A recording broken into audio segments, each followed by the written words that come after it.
reconstruiré mi vida. Y mientras estaba meditando, y siempre digo la verdad que la Biblia es, primero es el manual, es la palabra de Dios, es divina, es creada, es la guía nuestra, son los blueprints como llamamos en construcción.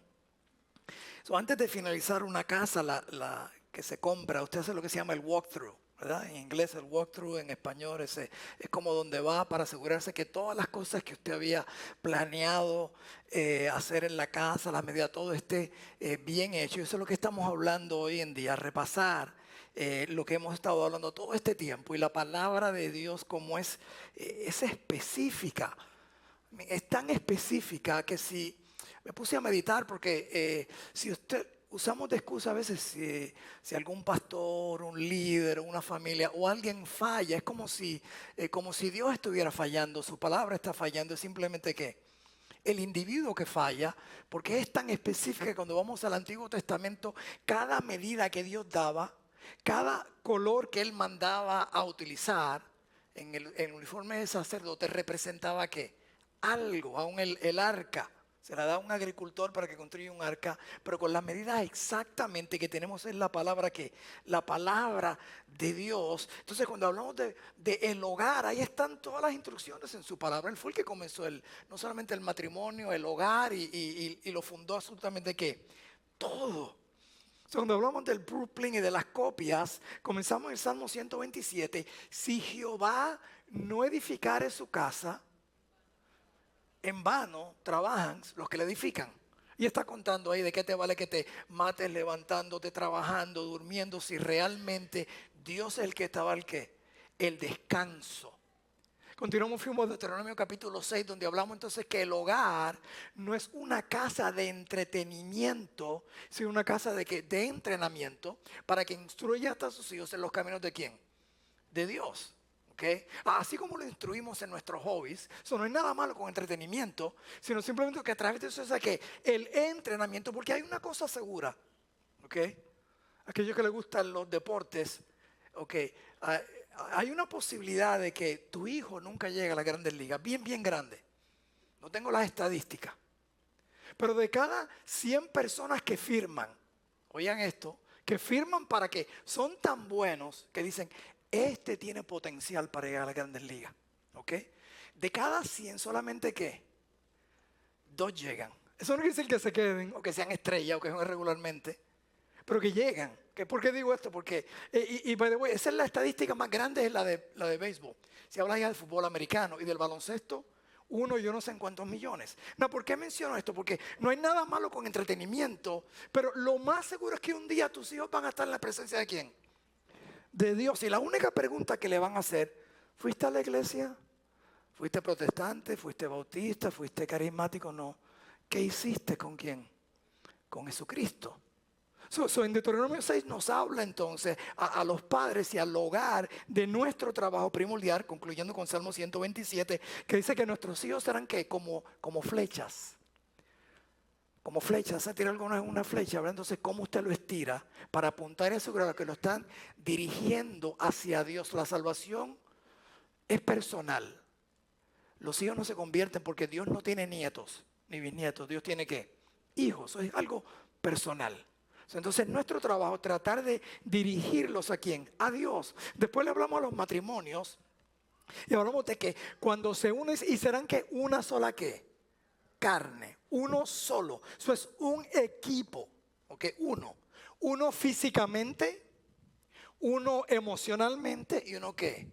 Espiritualmente. Hablamos a las damas, Proverbios 31, la prioridad de la mujer, de la dama. Y hablamos entonces al hombre, la semana pasada decimos poniendo al hombre en su lugar. O sea, cuál es su posición, su responsabilidad ante el mundo. Y hoy concluimos con lo que llamamos nuevamente el walkthrough. Vamos entonces a repasar y nuevamente repito que Efesios es uno de mis libros favoritos porque los primeros 3 capítulos te dicen quién tú eres en Cristo. Entonces ahora, ¿cómo vivir en Cristo? Y es para la iglesia. Lo primero que se da el consejo dice, por lo demás, hermanos míos. O sea, después ya está llegando ya al final. Y estos son los pasajes que hablamos la semana pasada, donde le habló al hombre entonces, le habla a los hijos, le habla a los jefes, le habla a los siervos. Y dice, ok, por lo demás, hermanos míos, fortaleceos en el Señor y en el poder de su fuerza. Entonces, ¿de dónde viene nuestra fortaleza? ¿De quién? Del Señor, de Cristo. ¿Ok? Por eso es que la religión te empuja a tu fuerza. Lo que tú puedas hacer, las reglas que tú puedas ¿qué? Obedecer. Pero el cristianismo no tiene nada que ver con tu fuerza, tiene que ver con la fuerza de quién? De Cristo, de Cristo, de su fuerza en nosotros, de Él, Señor. Por eso dice, todo lo puedo ¿qué? En Cristo que me fortalece. Si tú no has nacido de nuevo, la Biblia se convierte en un libro de reglas que si la aplicas en tu vida, muchas cosas te van a salir bien. Porque son buenas reglas. Pero entonces para vivir en el propósito que Dios tiene para ti, por más que tú trates de vivir, la vida cristiana va a ser ¿qué? Imposible. Y yo me pregunto, si aún uno con el Espíritu Santo, si aún uno que ha nacido de nuevo, ¿ok? Tiene problemas entonces en obediencia, porque la carne ¿qué? La carne es ¿qué? Es débil, pero la carne es fuerte, en un sentido, ¿verdad? ¿Ok? Entonces yo me imagino a alguien tratando de vivir la vida cristiana sin Cristo. Es casi imposible, por eso tú puedes ser bien religioso. Y hay personas que tienen hasta mejor temperamento que yo. Y son más religiosos que yo. Un sentido de seguir las reglas. Y eso exactamente lo vimos en Nicodemo, que ayunaba 2 días a la semana. Que se pasaba 2 horas diarias en la sinagoga. Entonces, cuando hablamos de nuestra fortaleza, dice, todo lo puedo en Cristo que me fortalece. No es todo lo que tú quieres hacer, no son tus sueños, tus metas. Son las metas de ¿quién? De Él. Son las metas que se le entregamos a Él. Por eso nuevamente Josué 1:7 dice que serás prosperado que en todo. En todo que guarda entonces ¿qué? Que seas obediente que a su palabra y continuamente, ¿saben? Domingo tras domingo. Por eso digo que el versículo básico, Mateo 6:33, buscarlo a Él. Primeramente, ponerlo primero. Y dice que todas las cosas van a ser ¿qué? Añadidas. Entonces ponerlo a Él sobre todas las cosas. Entonces en el poder de ¿qué? De su fuerza. Por eso en 2 Timoteo 2:1 dice, tú pues, hijo mío, esfuérzate en la gracia que es en Cristo Jesús. Nota esto, no tiene nada que ver contigo. Por eso la salvación no tiene nada que ver contigo, tiene que ver con Cristo. Él fue el que te salvó. Y ¿sabe quién te mantiene salvo? Él. Él es el que te mantiene salvo. Su espíritu. Y por eso cuando dicen en unos pasajes sacados más fuera de contexto, como dice, te hace entender como que, oye, cuídate de tu salvación, como si la fueras a perder. Y lo que sucede, lo erróneo de ese pasaje es que la palabra cuidarse la cambiaron porque en el griego original dice ocúpate. ¿Están viendo la diferencia? Ocúpate de tu salvación. Y el otro te explica entonces, porque Él es el que pone ¿qué? El querer como el poder. Esa es la gracia de ¿quién? La gracia de Dios. Entonces nos esforzamos en su gracia, no en nuestra fuerza, en la fuerza de ¿quién? De Él. Porque Él ya tiene obras preparadas para nosotros. Por eso en Efesios 2 nos dice, porque por gracia soy salvo, no por obra. O sea, tus obras no te salvan, es la gracia de Dios. Pero entonces en el versículo 10 te dice entonces, porque Él ya tiene obras preparadas ¿de qué? De antemano. Entonces la gracia de Él es la que entonces nos hace llevar esas obras que Cristo en nosotros. Esa es su fuerza. ¿En quién? En nosotros. Por eso el versículo, la segunda parte, viene el poder de ¿quién? De su fuerza. De su fuerza. ¿De dónde viene ese poder? De su fuerza. Es Él. Entonces cuando venimos a Él, le pedimos, Señor, trabaja tú. Amén. ¿Cuántos han orado, Señor? Yo no puedo perdonar. Sé que tú vas a tener que hacer algo en mi corazón. Es la fuerza de Él la única que puede ¿qué? Hacer muchas veces perdonar algo o perdonar a alguien. No porque la persona se lo merece. A lo mejor la persona ni te ha pedido perdón. A Jesucristo no le pidieron perdón cuando estaba en la cruz del Calvario. Le dijo, Padre, perdónalos. Porque no saben lo que hacen. Entonces, esa es la fuerza que estoy hablando, la fuerza de Él trabajando en nosotros. Esa misma fuerza, ese mismo poder. Mira lo que Él dice, ¿ok? Antes de irse. Dice, por tanto, ¿qué? Toda autoridad, ¿sabe lo que es autoridad? Toda fuerza, toda autoridad se la entregó ¿qué? a ustedes. Y eso está hablando a su iglesia, a su pueblo, no simplemente a los discípulos. Había más de 500 en la montaña y le estaba hablando a su pueblo. Toda fuerza que yo tengo se la doy, ¿qué? A ustedes. Entonces, tú no necesitas más fuerza para que tú tienes que el mandato. Él dice, yo voy a estar con ustedes y estaré con ustedes que hasta el fin del mundo. ¿Para qué? Para hacer lo que tienen que hacer. Pero entonces es mi fuerza, no la de ustedes. Por eso siempre la comparo con la autoridad de un policía. Yo he visto policías que yo creo que yo le gano si tengo que correr. Los he visto, ¿ok? Están bastante pesaditos. Si yo cometo un crimen, yo sé, este no me va a alcanzar, ¿ok? Y yo creo que tampoco tiene buena puntería, así que tomo el riesgo. Hay otros, hay muy pocos que yo he visto que sean más flacos y más chiquitos que yo, pero usted sabe que hay policías que usted, si es grande y es fuerte, dice, este policía me lo tiro yo en un minuto, y ya. Pero el problema no es el físico, el tamaño o la habilidad del policía. ¿Sabes lo que es? Que él tiene un poder entregado por el gobernador de este estado, que le da ese poder que él puede entonces ejercer autoridad ¿sobre quién? Sobre mí. Noten esto, el poder de Cristo en nosotros no tiene nada que ver con tu conocimiento bíblico. Eso va creciendo. No tiene nada que ver con lo que tú has pasado en tu vida. Tiene que ver con que Él dijo, yo te doy esa autoridad, yo te doy ¿qué? Ese poder. Eso es lo que Él dice en Hechos 1:8, cuando Él también nos dice a nosotros ¿qué? Y recibiréis ¿qué? Poder, y me va a hacer testigos. Testigos del el poder que nos dio para ir y hacer discípulos. Y mira la palabra discípulo, viene de disciplina. Entonces, la gran comisión básicamente nos ha dado a nosotros, te doy autoridad para que vayas por el mundo. Cuando dice ir, como vas por el mundo, para que entonces hagas discípulos. De la única forma que tú puedes ser discípulos es que tú estés disciplinado al discipulador. ¿Me estás siguiendo? A Cristo. A Cristo. Entonces tú no puedes enseñar algo que tú no practicas ni vives. ¿Me estás siguiendo? ¿Ok? Es imposible. ¿Ok? Enseñar algo que tú no practicas ni sabes. Tú puedes hablar, pero no eres de testimonio para eso. Vieron un video gracioso donde un jugador se le iba la bola entre las piernas y el coach lo regaña. Le dice, mira, esto es como se hace. Y cuando viene se le va el coach también entre las piernas. Y él cambia inmediatamente. Te quiero enseñar primero cómo no se hace, para que sepas cómo qué, cómo se hace. Entonces te hago esta pregunta. Yo creo que por eso la iglesia no disipula. Cuando digo la iglesia me refiero a la persona, al individuo. La iglesia no es un grupo de personas, es una persona, eres tú. La iglesia, ¿estás tú discipulando? Y la pregunta es ¿por qué no estás discipulando? ¿Por qué no te estás disciplinando a quién? A parecerte más a quién. A Cristo. Por eso el apóstol Pablo dice, síganme a mí. Porque yo sigo a quién. A Cristo. A Cristo. Entonces, los éxitos nuestros, por eso cuando estamos en algún evento y hemos invertido en nuestros hijos, ya sea si tu hijo es músico y lo enseñaste a tocar el piano, el que realmente se lleva la gloria, ¿quién es? El papá, no el niño necesariamente, porque el papá está ahí. Yo fui el que le enseñé a tocar eso. Yo fui el que invertí. La gloria no es para nosotros, ¿es para quién? Para Cristo. Para Cristo. Entonces, el consejo aquí primero nos está diciendo saber en su fuerza, en su poder. ¿Okay? No solo es un consejo porque es un mandato. Es un mandato. ¿Cuánto le gusta su HOA en su vecindario? Usted no tiene opción si quiere pagar o no quiere pagar. O si recibe una carta del HOA, Homeowners Association. ¿Okay? O en otras palabras, we own you. You don't own your house. No la puedes ni pintar con lo que tú quieras.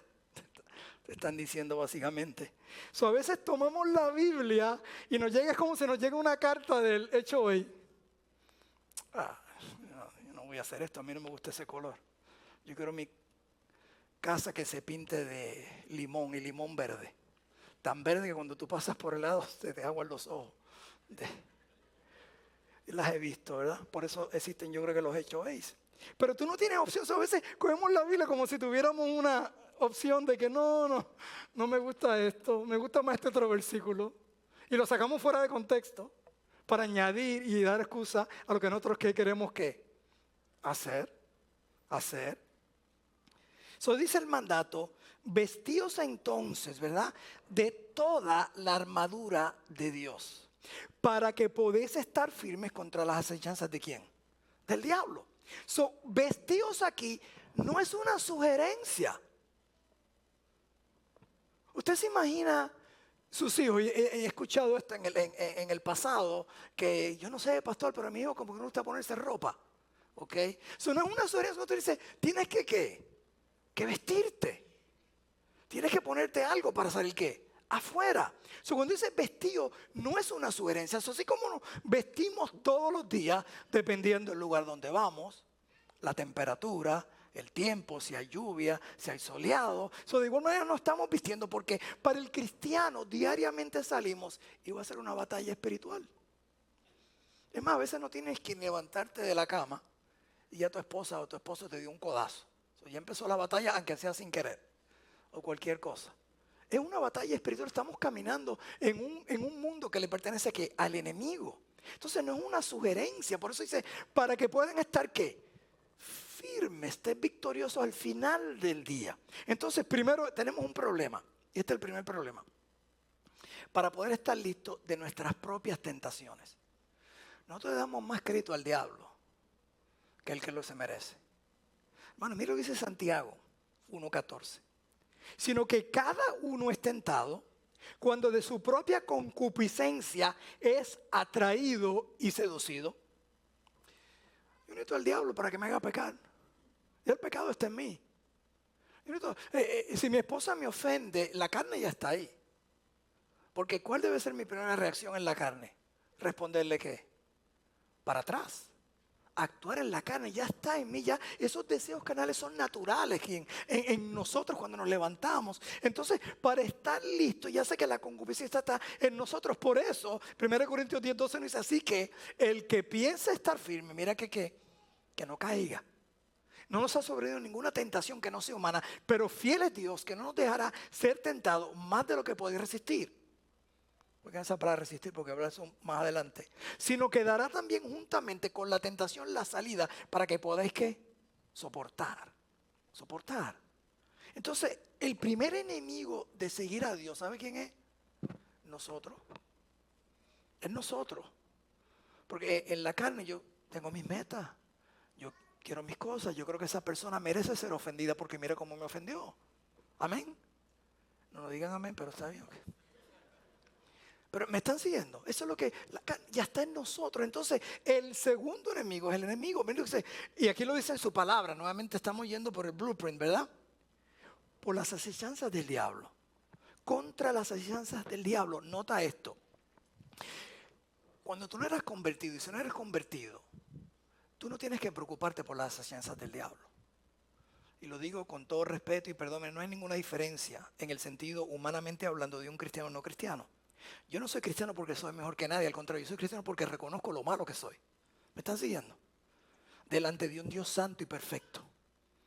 Por lo cual un cristiano no es aquella persona que se cree mejor. Parece y a veces se cree mejor, pero a mí decirle cristiano, bájate de esa nube. Porque la única razón que tú tienes acceso al Padre es por la sangre de Cristo. Y si puedes gloriarte en algo, tú te glorías en el Señor porque ni de ti depende la salvación, sino fue de Él. Que tuvo misericordia ¿qué? De ti. ¿Ok?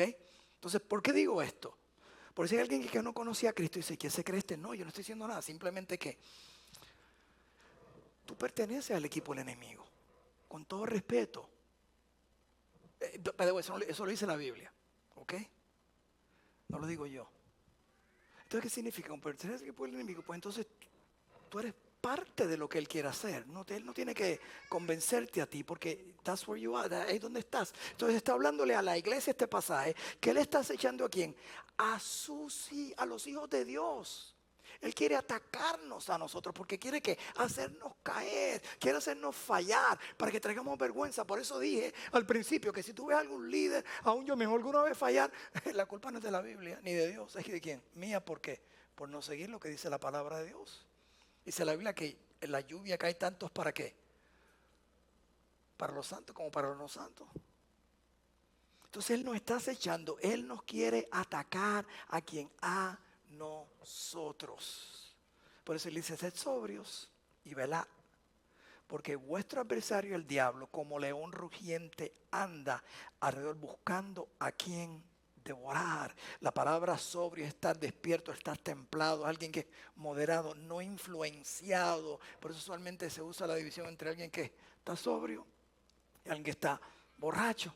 Entonces, y velar, mirando con ojos que espirituales. Esto es lo que yo llamo a veces, le llamo el crimen de oportunidad. O sea, el enemigo está simplemente buscando ¿qué? ¿A quién qué? ¿A quién hacer caer? ¿A quién no está qué? Despierto. Muchas veces me acuerdo cuando mi hija trabajaba en un gimnasio, a veces salía tarde y siempre decía, y lo digo a las damas, especialmente a las damas, crimen de oportunidad.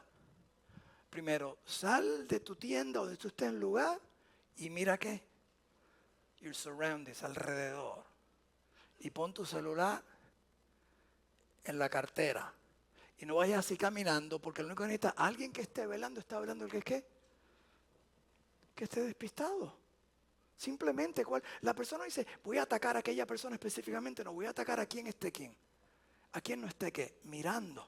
Y eso es exactamente lo que hace qué. El enemigo, porque él quiere atacar y lo dice aquí en su palabra. Entonces, no usen los celulares, esto es hablando físicamente de lo espiritual, ¿verdad? Ten las llaves listas, ¿ok? Si quieres las pones así como si fuera a dar un puño. Just saying so, ¿ok? Y abre el carro rápidamente. Lo que estoy hablando es cuando salgamos de nuestro carro, ya yo sé que voy a ser tentado. Entonces tengo que prepararme y no puedo esperar en el momento que sea tentado. ¿Para qué? Para prepararme. Porque van a venir ¿qué? Los ataques de quién? Del enemigo. Entonces la razón, miren la razón. Porque no tenemos lucha contra sangre y carne, sino contra principados, contra potestades, contra los gobernadores de las tinieblas de este siglo, contra huestes espirituales de maldad en las regiones celestes. Entonces, nuestra pelea no es física. Nuestra pelea no es física. Nuestra pelea no es física. Dice, pues aún andamos en la carne, 2 Corintios 10:3.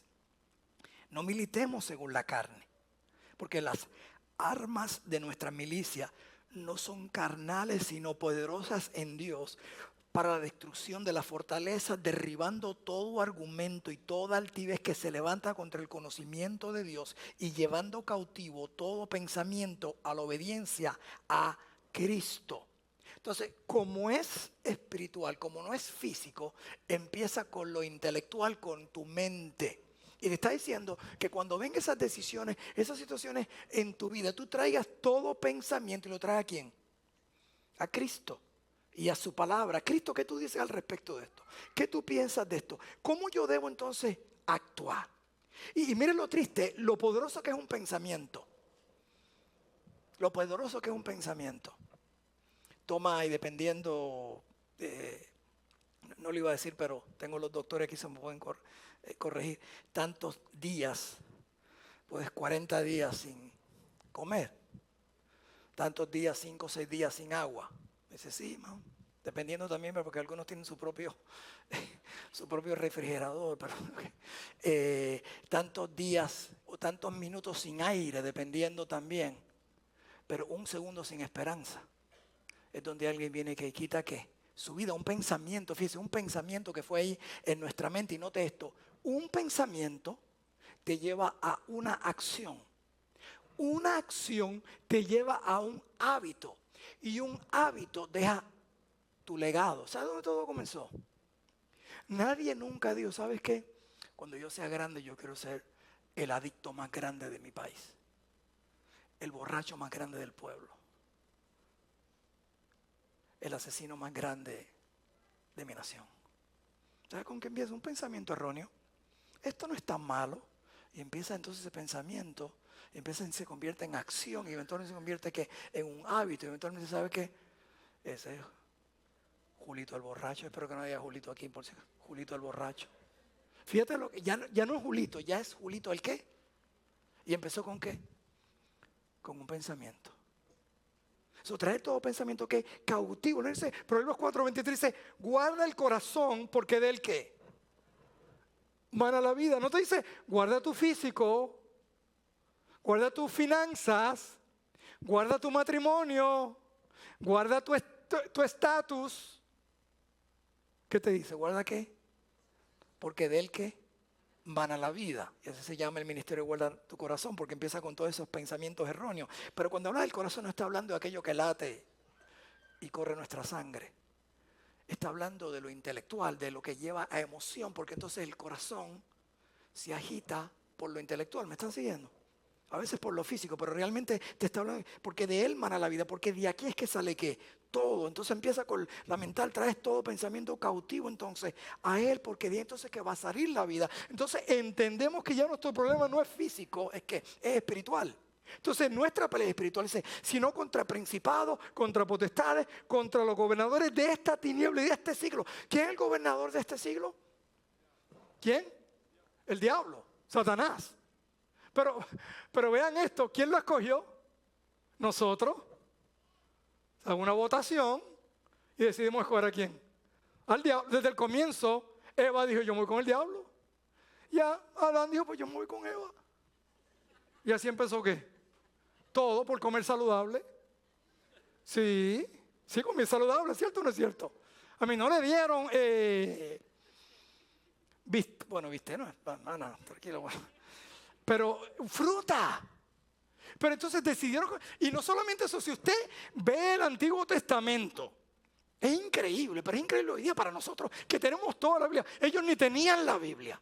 Ellos vieron al Dios abrir el mar. Ellos vieron a Dios abrir la tierra. Ellos vieron a Dios guiándolos por la noche y de día. Y aún sabe qué, pecaban. No, yo quiero al diablo. Porque eso indirectamente, o sea, no hay una opción, o estás conmigo o estás ¿qué? Contra mí, no hay entremedio. O sea, no hay entremedio. O estás conmigo o estás ¿qué? En contra de mí. Entonces hemos hecho al gobernador de esta nación, tenemos un enemigo, por eso nuestra batalla no es religiosa, no es religiosa. En la India, un lugar donde se envían más misioneros, más asociaciones cristianas que muchos de los otros países. Orfanatorios, lugares, centros de alimentos, etcétera, etcétera, etcétera. Sin embargo, es la religión más perseguida en un grupo que quiere que ayudar a esta nación. Donde la razón por la cual esta nación está como está es porque adoran las vacas y las ratas. En hindi. Porque ellos creen que tú reencarnas en vacas si te portaste bien y en ratas si te portaste ¿qué? Mal. Y pasan hambre. ¿Sabes lo que es eso? Que pase ese filete por el frente tuyo ahí. Parece de becerro, pero ya yo me lo estaba comiendo. Un cordero fue lo que pensé, no en el steak. Pero no tienen problema directamente con los musulmanes. ¿Me están siguiendo? ¿Pero y por qué no? Porque no es un ataque. En Juan 17, él está orando antes de su entrega y empieza a orar por los discípulos y por nosotros, dice ahí. Para que nos proteja de este mundo. No para sacarnos, sino para protegernos. Porque usted cree que el cristiano está siendo atacado. Dicen que somos antihomosexuales. Y los musulmanes que son, los matan. Claro, a veces reaccionamos mal porque a veces comparamos pecado y ponemos como si este fuera el pecado peor de todos en un sentido. Cuando demandaron a una repostería cristiana porque no quiso poner a un hombre con un hombre en su torta, bizcocho, cake, como usted le llame, y si lo mencioné mal, perdóneme por eso. Y lo demandaron. Y él dijo, yo no tengo problemas con hacer el bizcocho, pero va en contra de mi arte, lo que se llama, y por eso ganó el caso. Porque mi arte es la que yo le pongo arriba al bizcocho. Yo no puedo felicitar y poner un objeto que va en contra de lo que yo creo. Pero sabe que unos cristianos entrevistaron y fueron a 7 reposterías musulmanas para pedirle que hacer lo mismo. Ellos ni hacían el bizcocho. ¿Me están siguiendo? Este por lo menos dice, no, yo te hago la torta, yo lo que no tengo por poner eso. Porque nuestra batalla no es contra sangre y carne, ni contra religión. Porque si hay una religión machista, si hay una religión completamente que detesta y mata y asesina a los homosexuales, esa religión, porque ese es el problema que tenemos que entender, que nuestra batalla ¿Usted cree que en las Olimpiadas de Francia hubieran puesto a Mohamed y lo hubieran avergonzado? No hubiera habido Olimpiada. Es más, los fuegos artificiales hubieran ocurrido desde el comienzo, no al final. Porque la batalla es con Cristo y sus seguidores. Contra nosotros tenemos que entender esto, pero tenemos que entender algo. Mira lo que él dice en 1 Juan 4:4. Hijitos, vosotros sois de Dios y los habéis vencido. Porque más es el que está en vosotros que el que está ¿qué? En el mundo. Ya tenemos la victoria. Nosotros vivimos desde un punto victorioso, aunque parezca que estemos ¿qué? Perdiendo. ¿Sabe algo? Yo no sé si había un aura, pero era como si, no importa cuánto esté el juego, Michael Jordan está en nuestro equipo. Don't worry. Era como si fueras ¿qué? A ganar por la victoria. ¿Sabes qué está? Cristo está en mi equipo. Ya Él venció ¿qué? La muerte. Entonces confiamos en Él porque Él venció ¿qué? La muerte, que es lo peor que me puede pasar, morir. Eso es victoria para el cristiano. Eso es lo que dice la Biblia. No es que queremos y buscamos la muerte. Es simplemente que ya tenemos que victoria porque somos más que vencedores. ¿En quién? En Cristo Jesús. Entonces, cuando entendemos esto, nos preocupamos por todas estas cosas que pueden acabar aún nuestra vida si fuera así. Nuestra casa, nuestra familia. No, porque yo le entregué mi familia ¿a quién? A Cristo. Cuando yo le entregué a mis hijos a Cristo, ¿son de quién? De Cristo. Son nada que ocurre en la vida de ellos que está en las manos de quien? De Dios. Por eso hay paz. Mi paso doy. No como el mundo la da. ¿Yo qué? Yo la doy. Entonces la vida nuestra está marcada en la cruz. Y el resultado nos dice entonces, por tanto. ¿Está viendo? Cuando dice por tanto que nada, therefore, por tanto, toma toda la armadura ¿de quién? De Dios. No voy a predicar la serie, he predicado la serie anteriormente, eso simplemente voy a tocar este pasaje en las diferentes armaduras, pero todo equipo, todo deporte tiene un tipo de armadura. ¿Ok? El fútbol americano, te pones tu casco. En el béisbol, el catcher se pone toda su armadura. ¿Ok? Eso es como, tú nunca has visto a alguien que saca el campo de pelota sin guantes, ¿verdad que no?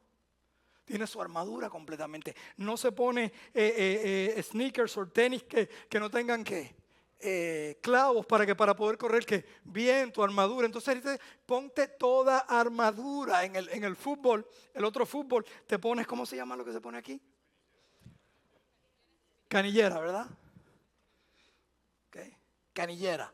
Toda armadura de Dios. Se está poniendo unifórmate con toda su armadura. ¿Y por qué toda? Fíjate, toda. Merece que un jugador de fútbol, ¿ok? Diga, ¿sabes qué? No me voy a poner la canillera, ¿ok? No me voy a poner la canillera porque usualmente si juego con la canillera no puedo patear la bola y me molesta. El otro equipo se entera que tú no tienes canillera. ¿Y ellos van a patear dónde? Cuando te acercan a ti. En la calle. Y es exactamente lo que hace el enemigo. Dice, bueno, yo voy a obedecer a Dios en esto, pero esto no está bien, puede ser la puerta que estás dejando. ¿Sabes lo único que el diablo necesita en tu casa, en tu hogar? Un clavo. Cierra la puerta, cierra las ventanas, pero tú dices, ok, no, ¿sabes qué? Yo no necesito un clavo. Porque al tener el clavo ahí, que le pertenece a él, él tiene entonces acceso para venir y poner su cuadro, poner su decoración. ¿Me están siguiendo? Él es astuto. Mira, si no es por astuto, me decía mamá, es por viejo por lo menos. El tipo no es eterno, fue creado, pero tiene más años que tú y él sabe todos los trucos de qué. Del mundo. Entonces tenemos que ser astutos y ponernos la armadura y comienza con el casco. Entonces hay una advertencia porque nos dice entonces así es que va a poder resistir en el día el día malo. Los días malos van a venir. Entonces tú no te puedes ya preparar cuando venga el día malo. Tú tienes que estar listo porque va a venir ese día. Se nos está dando entonces ese tipo de advertencia. Hace muchos años atrás en el fútbol americano, los Buffalo Bills, Thurman Munson, ese fue el catcher de los Yankees, perdona, el que murió. Pero Thurman, se me olvidó el apellido de él. Básicamente, cuando comienza el juego era el número 1 running back, el corredor con la bola, con el puerquito ese que cargan ellos. Y lo ve, y está buscando y no encontraba el casco. Y no pudo entrar hasta que en otro ¿qué? Él cae porque no jugó sin casco. Puede jugar sin casco. Entonces no vas a poder resistir porque el enemigo te va a ¿qué? Te va a atacar. Anota esto. Resistir no es aguantar. Muchas veces he dicho que cuando yo iba para resistir, yo pensaba que era como tú pararte y quedarte así. No. La palabra resistir en el griego significa contraataque. ¿Me están siguiendo? O sea, no es que el enemigo te empiece a tirar, a bombardear, a hacer cosas, simplemente que tú haces pa. No es que te quedes aguantando lo que el enemigo está haciendo en tu vida. Es simplemente esto es lo que tú dices. Mira, esto es lo que dice la palabra de Dios. Esto es lo que dice la palabra. Pero si tú no la sabes, ¿cómo la vas a sacar? ¿Me están siguiendo? Tú no puedes traer un puño de lo que tú ¿qué?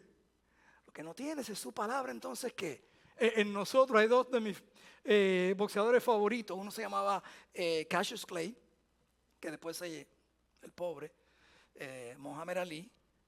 Pero de los favoritos, ¿sabes por qué? Porque siempre dicen a los boxeadores, nunca te pegues a las cuerdas.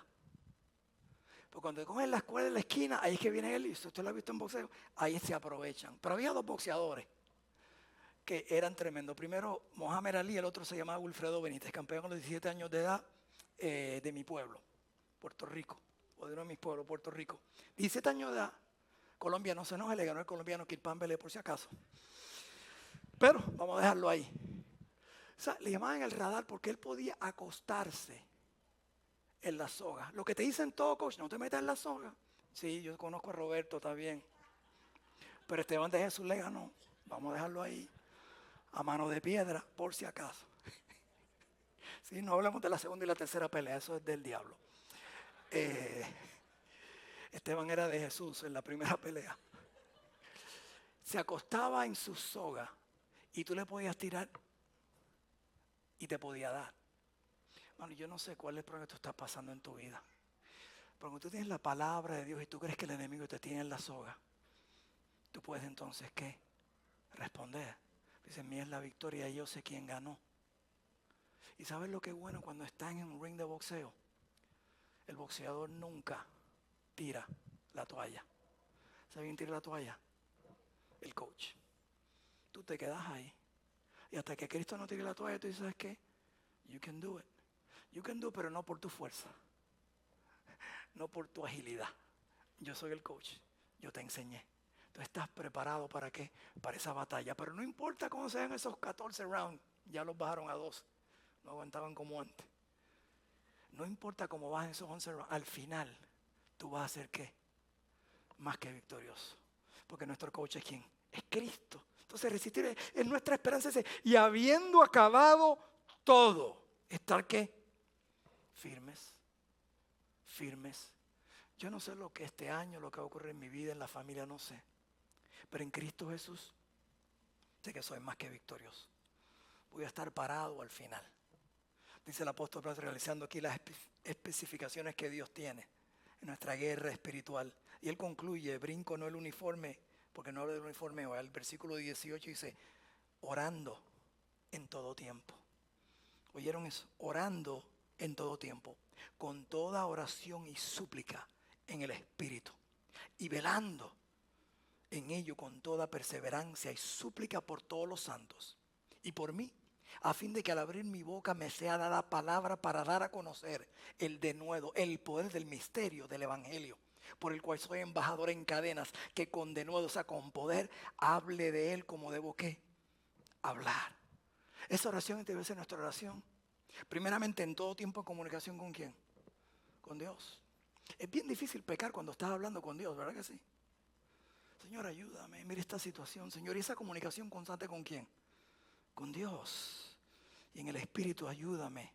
Ese Espíritu que esté en ti. Y entonces velando te está diciendo. Y empezar orando. ¿Pero orando para qué? Para que entonces yo pueda hablar del misterio del Evangelio. Lo que Cristo hizo un día en mí. Que yo te estaba perdido, ciego, buscando las cosas de este mundo. Pensando que son las cosas que te pueden hacer feliz. Y me di cuenta realmente que había algo en mi vida que solamente Cristo lo podía llenar.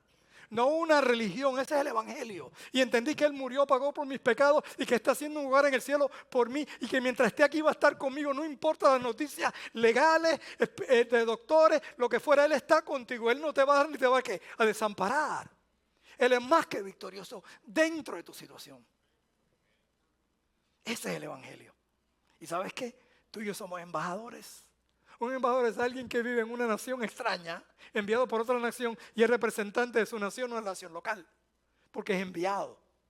Tú y yo somos entonces ¿qué? Embajadores para hablarle a otros de qué? Del evangelio de Cristo. Y pueden decir, ¿por qué hay paz?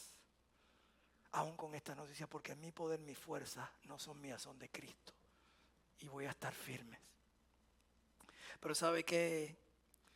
Aquellos que han comprado una nueva casa y pasan y ven la construcción y ven todo como querían.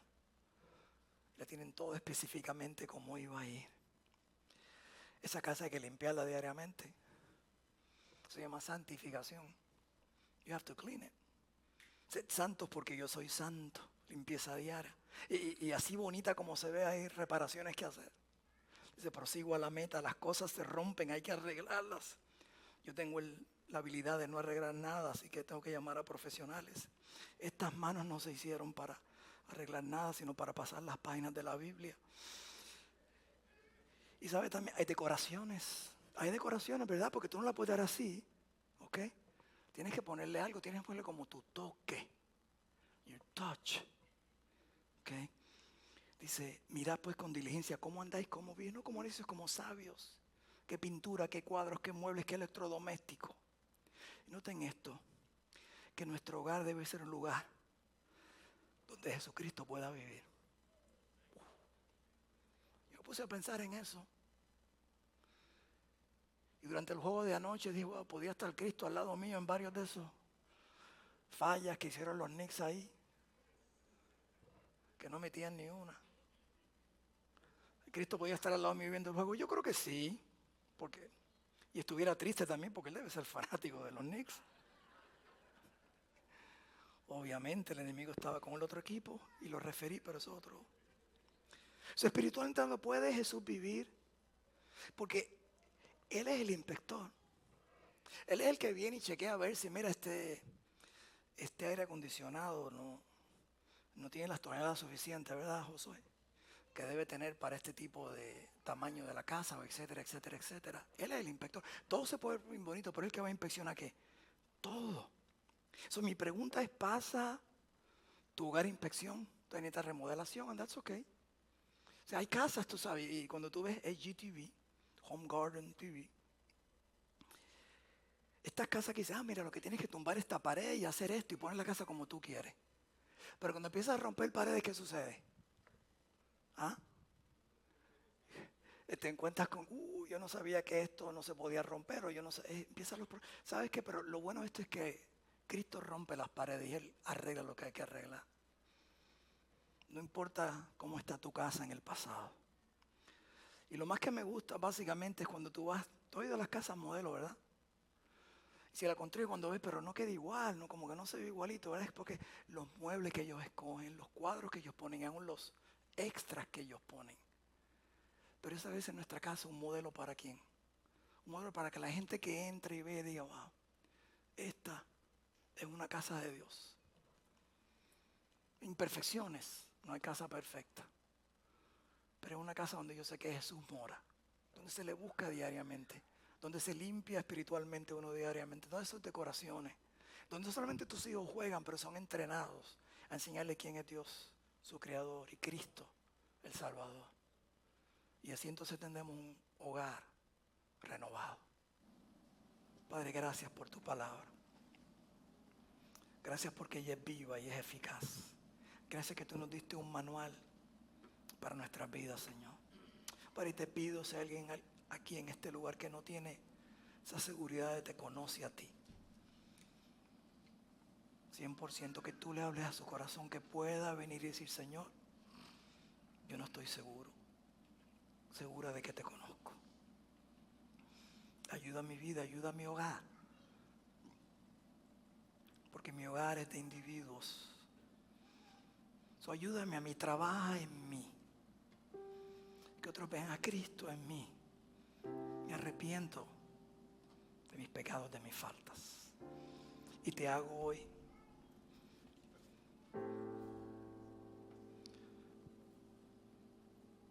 entrego personalmente en mi habitación,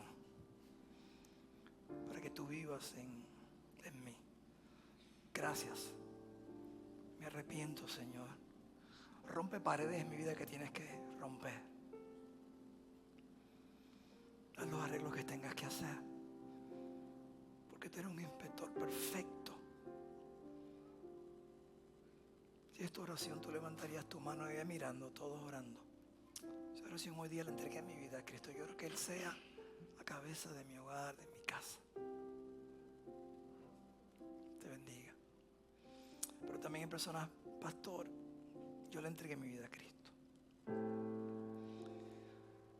Pero hay cosas en mi hogar que aún estoy trabajando, todos estamos trabajando en algo. Pero hoy día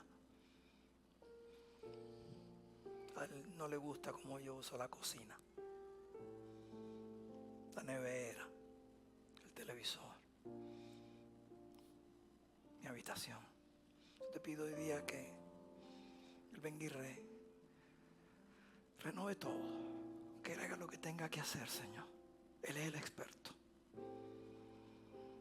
Y aunque si por fe confiamos en estos diseñadores, que podemos confiar en el diseñador, el creador del universo, que es Cristo Jesús.